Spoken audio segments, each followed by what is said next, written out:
Hi guys. To Jimmy and Joey and Aries and Hannah, tonight I'm going to read a story to you called The Sleeping Beauty in the Woods.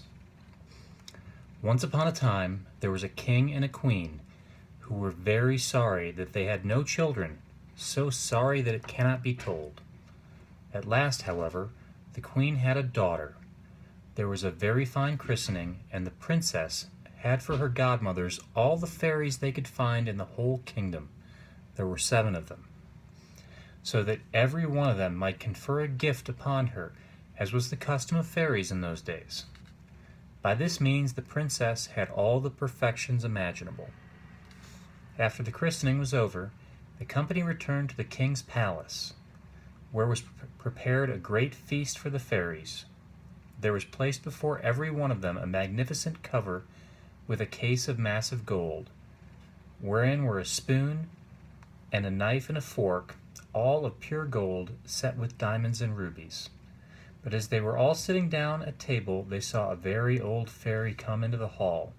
She had not been invited, because for more than 50 years she had not been out of a certain tower, and she was believed to be either dead or enchanted. The king ordered her a cover, but he could not give her a case of gold as the others had, because 7 only had been made for the 7 fairies. The old fairy fancied she was slighted, and muttered threats between her teeth. One of the young fairies who sat near her heard her, and judging that she might give the little princess some unlucky gift, hid herself behind the curtains as soon as they left the table. She hoped that she might speak last and undo as much as she could the evil which the old fairy might do. In the meanwhile, all the fairies began to give their gifts to the princess. The youngest gave her for her gift that she should be the most beautiful person in the world. The next, that she should have the wit of an angel. The third, that she should be able to do everything she did gracefully. The fourth, that she should dance perfectly. The 5th, that she should sing like a nightingale, and the 6th, that she should play all kinds of musical instruments to the fullest perfection. The old fairy's turn, coming next, her head shaking more with spite than with age, she said that the princess should pierce her hand with a spindle and die of the wound. This terrible gift made the whole company tremble, and everybody fell a-crying. At this very instant the young fairy came from behind the curtains and said these words in a loud voice: "Assure yourselves, O king and queen, that your daughter shall not die of this disaster. It is true, I have no power to undo entirely what my elder has done. The princess shall indeed pierce her hand with a spindle, but instead of dying she shall only fall into a deep sleep, which shall last 100 years, at the end of which a king's son shall come and awake her." The king, to avoid the misfortune told by the old fairy, issued orders forbidding anyone, on pain of death, to spin with a distaff and spindle, or to have a spindle in the house. About 15 or 16 years after, the king and queen being absent at one of their country villas, the young princess was one day running up and down the palace. She went from room to room, and at last she came into a little garret on the top of the tower, where a good old woman alone was spinning with her spindle. This good woman had never heard of the king's orders against spindles. "What are you doing there, my good woman?" said the princess. "I am spinning, my pretty child," said the old woman, who did not know who the princess was. "Ha," said the princess, "this is very pretty. How do you do it? Give it to me. Let me see if I can do it." She had no sooner taken it into her hand than, either because she was too quick and heedless, or because the decree of the fairy had so ordained, it ran into her hand, and she fell down in a swoon. The good old woman, not knowing what to do, cried out for help. People came in from every quarter. They threw water on the face of the princess, unlaced her, struck her on the palms of her hands, and rubbed her temples with cologne water, but nothing could bring her to herself. Then the king, who came up at hearing the noise, remembered what the fairies had foretold. He knew very well that this must come to pass, since the fairies had foretold it, and he caused the princess to be carried into the finest room in his palace, and to be laid upon a bed, all embroidered with gold and silver. One would have taken her for a little angel. She was so beautiful, for her swooning had not dimmed the brightness of her complexion. Her cheeks were carnation, her lips coral. It is true her eyes were shut, but she was heard to breathe softly, which satisfied those about her that she was not dead. There's the princess talking to the woman, asking if she can try to spin. She says, "Let me see if I can do it." And we know how that turned out. The king gave orders that they should let her sleep quietly till the time came for her to awake. The good fairy who had saved her life by condemning her to sleep 100 years was in the kingdom of Matakin, 12,000 leagues off, when this accident befell the princess. But she was instantly informed of it by a little dwarf who had 7-leagued boots, that is, boots with which he could stride over 7 leagues of ground at once. The fairy started off at once and arrived about an hour later in a fiery chariot drawn by dragons. The king handed her out of the chariot, and she approved everything he had done. But as she had very great foresight, she thought that when the princess should awake, she might not know what to do with herself, if she was all alone in this old palace. This is what she did. She touched with her wand everything in the palace, except the king and queen. Governesses, maids of honor, ladies of the bedchamber, gentlemen, officers, stewards, cooks, undercooks, kitchen maids, guards, with their porters, pages, and footmen. She likewise touched all the horses which were in the stables, the cart horses, the hunters, and the saddle horses, the grooms, the great dogs in the outward court, and little Mopsy too, the princess's spaniel, which was lying on the bed. As soon as she touched them all, they fell asleep, not to awake again until their mistress did, that they might be ready to wait upon her when she wanted them. The very spits at the fire, as full as they could hold of partridges and pheasants, fell asleep, and the fire itself as well. All this was done in a moment. Fairies are not long in doing their work. And now the king and queen, having kissed their dear child without waking her, went out of the palace and sent forth orders that nobody should come near it. These orders were not necessary, for in a quarter of an hour's time there grew up all around about the park such a vast number of trees, great and small, bushes and brambles, twining one within another, that neither man nor beast could pass through, so that nothing could be seen but the very top of the towers of the palace, and that too only from afar off. Every one knew that this was also the work of the fairy, in order that while the princess slept, she should have nothing to fear from curious people. After 100 years, the son of the king then reigning, who was of another family from that of the sleeping princess, was hunting on that side of the country, and he asked what those towers were, which he saw in the middle of a great thick wood. Everyone answered according as they had heard. Some said that it was an old haunted castle, others that all the witches of the country held their midnight revels there. But the common opinion was that it was an ogre's dwelling, and that he carried to it all the little children he could catch, so as to eat them up at his leisure, without anyone being able to follow him, for he alone had the power to make his way through the wood. The prince did not know what to believe, and presently a very aged countryman spoke to him thus. He said, "May it please your royal highness, more than 50 years since I heard from my father that there was then in this castle the most beautiful princess that was ever seen, and that she must sleep there 100 years, and that she should be awaked by a king's son for whom she was reserved." The young prince, on hearing this, was all on fire. He thought, without weighing the matter, that he could put an end to this rare adventure, and pushed on by love and the desire of glory, resolved at once to look into it.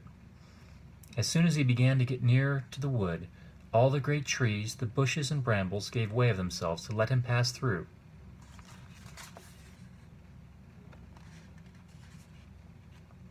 However, he did not cease from continuing his way. A young prince in search of glory is ever valiant. He came into a spacious outer court, and what he saw was enough to freeze him with horror. A frightful silence reigned all over.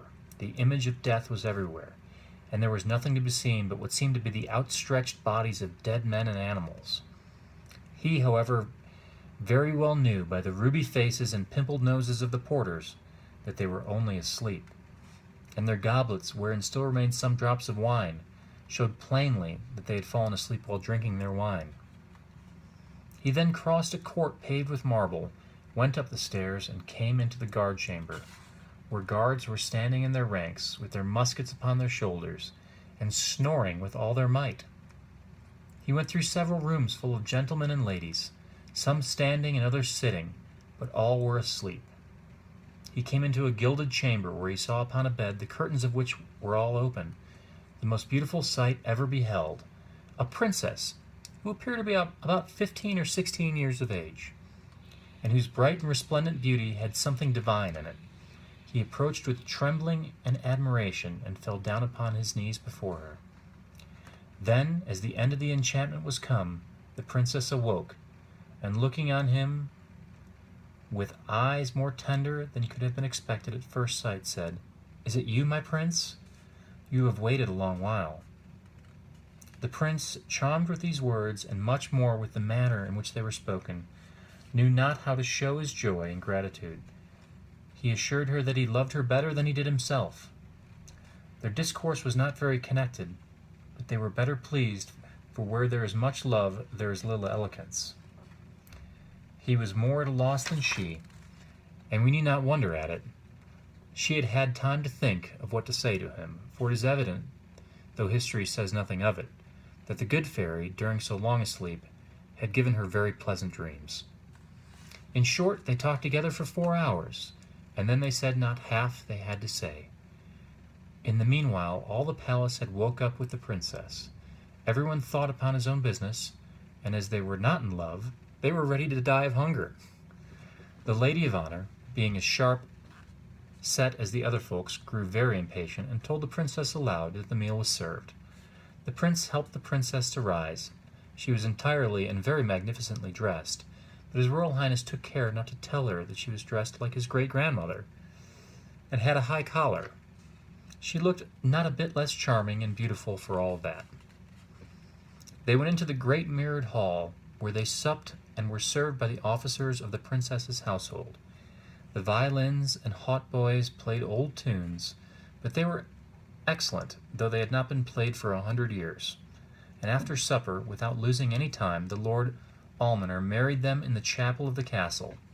They had but very little sleep. The princess scarcely needed any, and the prince left her next morning to return to the city, where his father was greatly troubled about him.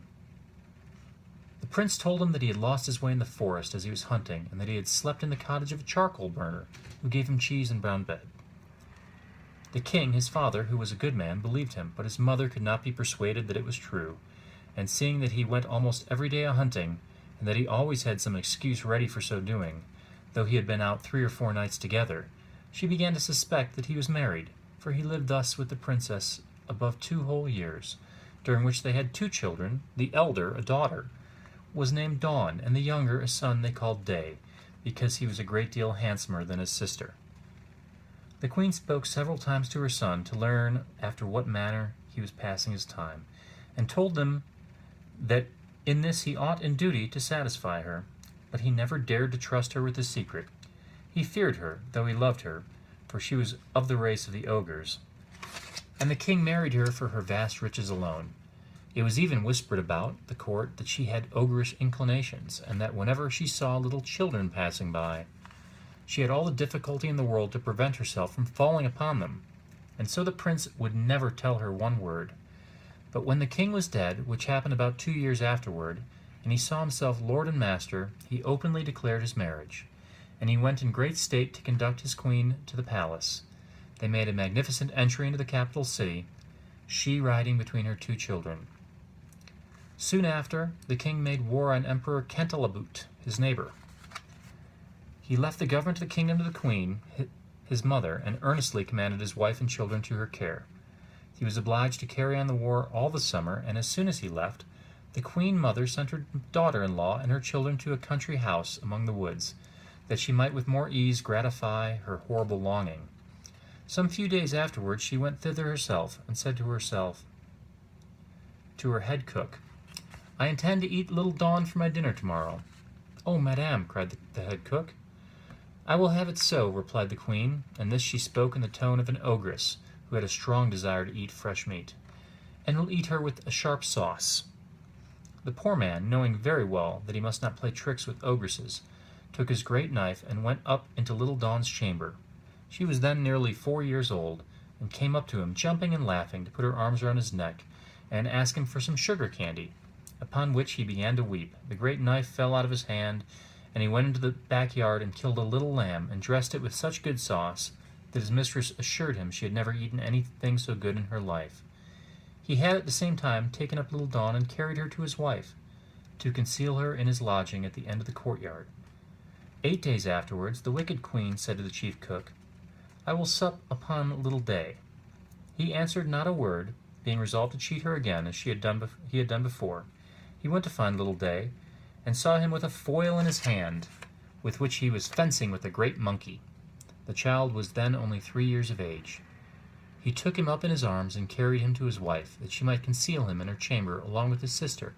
And instead of little Day, he served up a young and very tender kid, that's a baby goat, which the ogress found to be wonderfully good.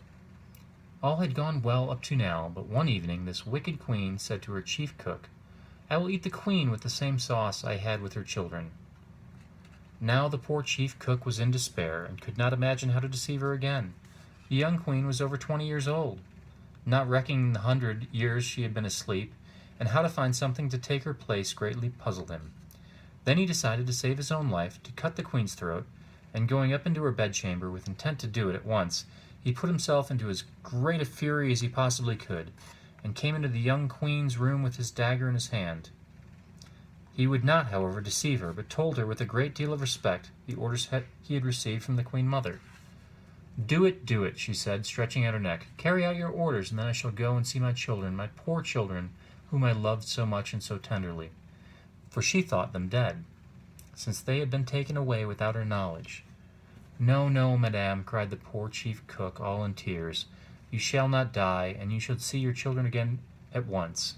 But then you must go home with me to my lodgings, where I have concealed them, and I will deceive the queen once more by giving her a young hind in your stead."